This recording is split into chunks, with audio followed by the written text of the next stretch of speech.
తెలంగాణలో కాంగ్రెస్ ప్రభుత్వం అధికారంలోకి వచ్చాక ముఖ్యమంత్రి రేవంత్ రెడ్డి గారి సారథ్యంలోని ప్రజా ప్రభుత్వం మహిళలకు అన్ని రంగాల్లో పెద్దపీట వేస్తుంది. తెలంగాణలో ప్రతి ఆడబిడ్డ సంతోషంగా జరుపుకునే పండుగ దసరా పండుగ. బతుకమ్మ వేడుకల సందర్భంగా కొత్త చీర కట్టుకోవాలని ప్రతి మహిళ కోరుకుంటుంది. అక్క చెల్లెమ్మలతో పండుగ ఆనందాన్ని పంచుకునేందుకు రేవంత్ సర్కార్ మరో కానుక అందించనున్నారు. ఇందిరా మహిళా శక్తి పథకం కింద చీరలు అందించనున్నారు. ఒక్కొక్కటి 800 రూపాయల విలువ చేసే ఈ చీరలు కానుకగా ఇవ్వబోతున్నారు. గతంలో బీఆర్ఎస్ ప్రభుత్వం ఉన్నప్పుడు కేసీఆర్ కేవలం 200 రూపాయల చీర మాత్రమే పంపిణీ చేశాడు. అవి నాసి రకంగా ఉండటం వల్ల చాలా మంది ఆ చీరలను కట్టుకోలేకపోయారు. రోడ్లపై వేసి తగులబెట్టారు.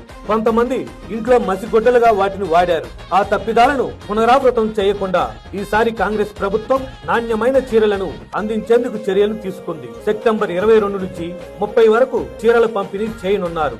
ఈ చీరలను తయారు చేసే ఆర్డర్ కూడా తెలంగాణలో ఉన్న చేనేతన్నలకే ఇవ్వటం వల్ల 6,000 మందికి పైగా చేనేత కార్మికులకు ఉపాధి లభించింది.